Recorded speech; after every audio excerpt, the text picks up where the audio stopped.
So, we are here in the beautiful city of Amsterdam at Passenger Terminal Expo, and I'm joined here by Karen Ellis, who is Chief Customer Experience Officer from San Antonio International Airport.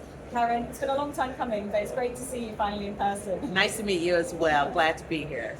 Firstly, you've had a long and interesting career in the airport space. You started in the Department of Aviation in Atlanta, Yes. then you moved to Houston Airport System before joining San Antonio. So tell me, what is the biggest thing for you that has changed and about the passenger experience during your career? Wow, thank you so much for that question. The passenger experience to me has changed in a number of ways. Pre-pandemic, it was, I want to be served, I want you to help me, I want you to be there for me, I want you to hold my hand. But post-pandemic, it's a shift. Now it's, I want to do it by myself. I don't want you close, I don't want you to touch me, but I want you to be there in case I need you. So we're almost feeling like we're lurking now, trying to make sure, are you okay over there? We're not coming too close, but we just want to be close to you. So that's a shift, because I'm so used to being there to hold the hand, but now respecting the wishes of letting them do, but be there in case they need us. So that's a complete shift. So it's been a complete culture change. It has for you, been. And you have to learn to kind of back It up has with it. been. And people always talk about going back to the norm or the normal. It's like, this is the new norm, the new normal. So you can't operate the way you've operated in the past. You've got to move and change with the environment and the way people are. I'm a people person, but I'm not going to come too close to you. I'm going to watch your body language. And if your body language says, I don't want to be close, then I'm going to respect that. Yeah, someone once said as well that passengers will be looking down at their phones, and when they look up, that's when you know. That's when they Absolutely, need help. absolutely. But before, they used to do this because they didn't have access to the phones and all those other things. So you're right. Once they look up, if they make eye contact with you, that's when it's time for you to go. I'm here. Yeah. Now, you're at the head of the customer experience department, so I'm just interested to hear what your personal philosophy is on passenger and customer experience. I will go old school. There's a quote from Maya Angelou that says, people will forget what you did, people will forget what you said, but they will never forget how you made them feel. So my philosophy on customer service and or customer experience is manage the feeling. Look for the feeling. Because at the end of the day, that's to me what customer experience or customer satisfaction is all about. At the end of the day, how did you feel with that transaction? And so people often think customer experience or customer service is a department and you just, you do one or two things and then you're done and that. But me, I'm always trying to, how did it make you feel after that transaction? Because not only will they appreciate it, but they'll share it with their friends. And if nothing else, it makes me feel good that you feel good. Often people don't let you know about their experience unless they've had a bad one. Exactly. They take to social media, don't they? And that's the funny thing. So last night we went to dinner here in Amsterdam at a local restaurant, and unfortunately I can't remember the name, I would share it. But the wait staff was amazing. They were very attentive, and it wasn't, you usually just have one server and that server does everything for you. But there were multiple people coming to the table saying, hey, do you need water? And looking, they weren't asking, they would look and see if your cup was low on water, they would just fill it with water. Or if they didn't, you didn't have bread, they would bring bread. So at the end of the day, I asked one of the servers, I said, hey, is the manager or owner here? She was like, had this look on her face like, oh my God, what did we do? What did we do? And I said, no, it's good. It's good. She said, no, they've already left for the evening. I said, well, this is what I was going to share with them, that the service has been absolutely amazing. And you all have made us feel special. Once again, that feeling. And this biggest smile came on her face, and she said, I thought we did something wrong. But to your point, people don't always share the good, they always share the bad. I make sure I do both. That's fantastic.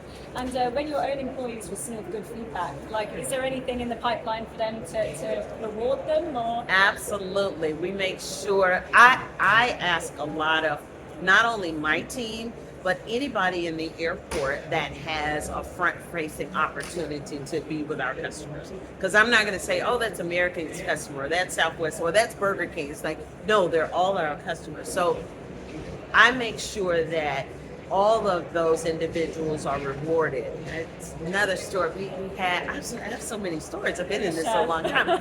But just recently, a famous gymnast, I'm not going to call her name, was in our city, and she lost a medal.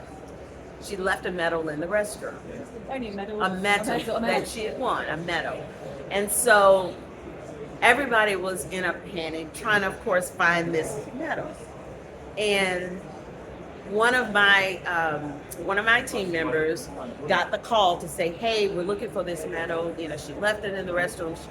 She couldn't remember which restroom, which was kind of strange to us. But we went on an all-out search for that medal. So they got a call to say, "Hey, they found the medal in the restroom. One of the cleaning staff members found it and was able to get it back to her before she left the airport." It's like, who does this, first of all? So I was able to finally track down the employee that found it. And she said, "I've only been here less than 30 days. She said, "But it was just my job to do it." She didn't know the gymnast. I knew who she was. She didn't know who she was. She was like, I was just doing my job. And of course, we recognized her for, one, being honest, for two, doing her job. She didn't, it wasn't the gymnast wanted to take a photo with her. Of course, she didn't know who she was. She's like, "Okay, I'll take the photo." And I was like, "Did you get the photo?" She's like, "No." It's like, so I could tell that it was a genuine effort for her to do the right thing. And because we always ask, we do recognitions, we do one-on-ones, I do pats on the back. Our director goes out and thanks employees for doing their jobs, and it makes a world of a difference when you do that. Absolutely.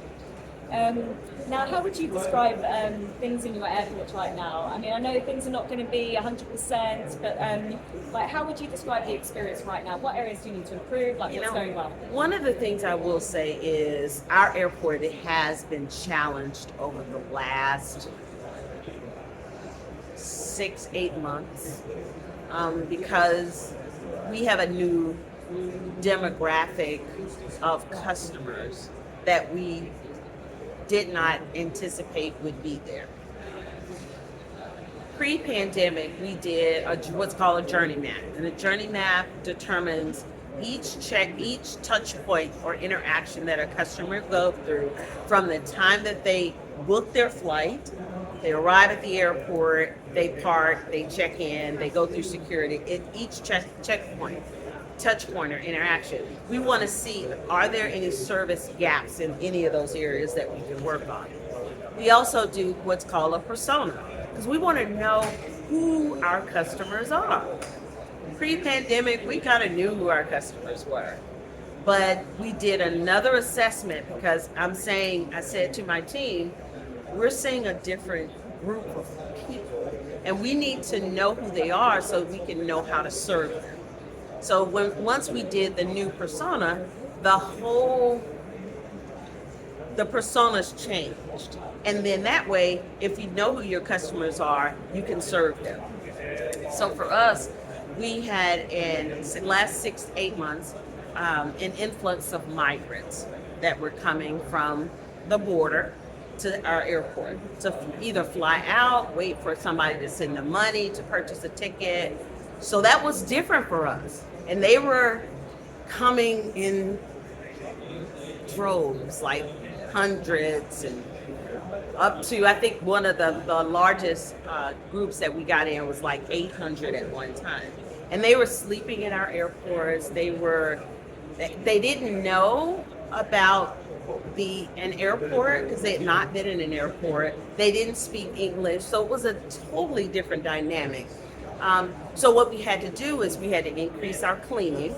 We had to make sure that we tried to accommodate them, or still trying to accommodate them as best as possible because it's a humanitarian crisis. That's what it is.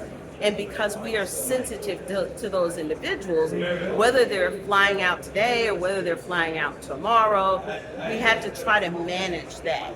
And so thankfully our city of San Antonio opened up what's called a respite center. So now instead of the individuals coming to our airport and waiting for someone to send them money to purchase a ticket, they go to the respite center. And now the respite center brings them to the airport if their flight is like 3 hours or 4 hours away. So they're not spending the night because it was not a good thing. And so again, they once they check in, they would give them a cell phone, but they were unplugging our devices at the airport, ticket counters, kiosks. They were unplugging them to charge their phones. Yeah, all of that.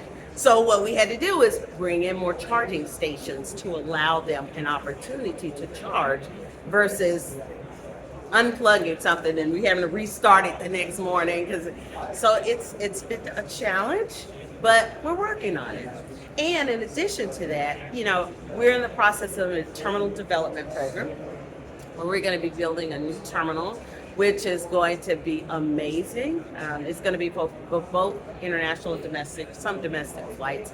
But for the most part, one of the challenges that we've had for years with the airport design, we have 2 terminals, but they don't connect. So if you're meeting somebody that's coming in on this terminal, you're meeting somebody coming in on this terminal, unless you come into the center, it's difficult. Now, you can use your ticket to go from one to the other, but you have to go back through security. Nobody wants to do that. The new terminal that we're building is going to connect those. And so they'll have the opportunity, they'll have a central processing area. They can do everything in pretty much one area. So we're excited about that. And that's going to be opening in 2028. 2028, fantastic. Yes. And just going back to the migrants, is that a trend that you think is only set to grow and continue into the future? Unfortunately, I think it is going to grow, and that's just my opinion. With Title 42 about to expire, which is going to allow for more immigrants or migrants to come into the country, it's probably going to get worse before it gets better. I guess it's almost like a duty of care position as well. It that is. You have, It for is. these people. Yes. So, it sounds like you're doing very well. But also going back to the plugs, it's a very simple idea, isn't it? But people need plugs. Yeah. More mobile devices, more tablets like these to charge. And again, when you know what that is, then you function in that manner. You provide them to not only let them know that that's an expectation that they have, that you see that expectation and you're meeting that. Respond, yeah. Now, do passengers want a remarkably unremarkable experience? Just a room with enough plugs to charge their devices, or do they want an elevated one? In your experience? In my experience, I think it's twofold. I think there are expectations. Yesterday, I was in a session with some airport directors, and Huntley Lawrence, who is the Port Authority director, said, brilliant basics, that's what we need to work on. We need to make sure that the basics are brilliant. And I'm like, that's good. That's really good, because restroom cleanliness, that's an expectation. So when people say, oh, I'm focused on cleaning the restrooms, well, that's an expectation. But what we try to do is understand what the customer needs, wants, and expects.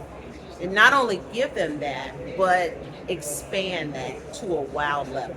Where it's oh, I didn't expect to see that. And then we're in the background going, yep, we know you didn't expect it, so here it is.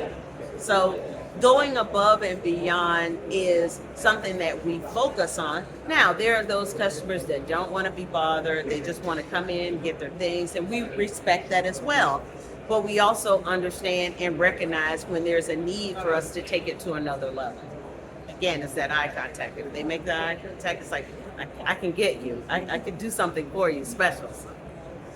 the sanitation and health protocols like as a result of COVID, are they still important to your Oh, customers, absolutely, or has everyone absolutely. forgotten about Oh, it? no. As a matter of fact, our mayor has an announcement that's made in the airport that talks about the cleaning efforts that we do. We have a robot that we use that goes and sanitizes every night. I mean, even more so with migrants in the area, but it does different areas every night. So yes, so our safety and cleaning protocols are as high as they were almost day one for when the pandemic started as they are today. And I know you're passionate about delivering an airport system which is accessible to everyone. So do you have any recent developments you can share with us? So accessible is good. We are trying to be an ultra accessible airport. And so San Antonio is known to be Inclusion City USA. And of course, that dynamic of our passenger base changed from 2018 when we did the journey map and the personas to today. So we are doing things like we have the Sunflower Lanyard program, which is, I'm sure you're familiar with it, but we are introducing that so that passengers that have hidden disabilities can wear this lanyard, and we kind of know we're looking for them to be able to say, okay, we're not going to invade, but if they give us a look saying they need support, we know what that is. So we've trained our staff on that. We have installed adult changing stations, because it used to be where you just have changing stations for children, but now there are so many adults that also need support. So we have those changing stations.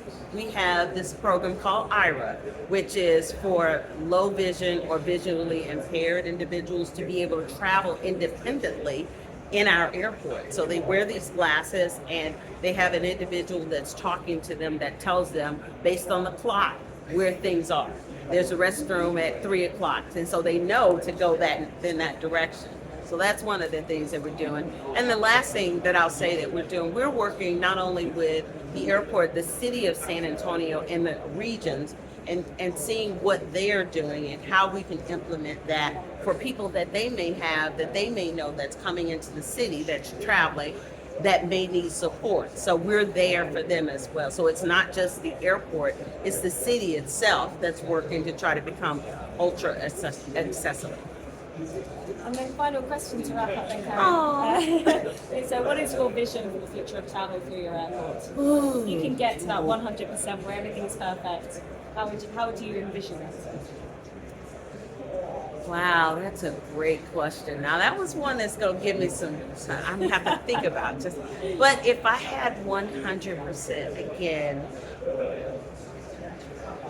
I would want everybody in our airport to be as focused on the feeling for someone else and not themselves.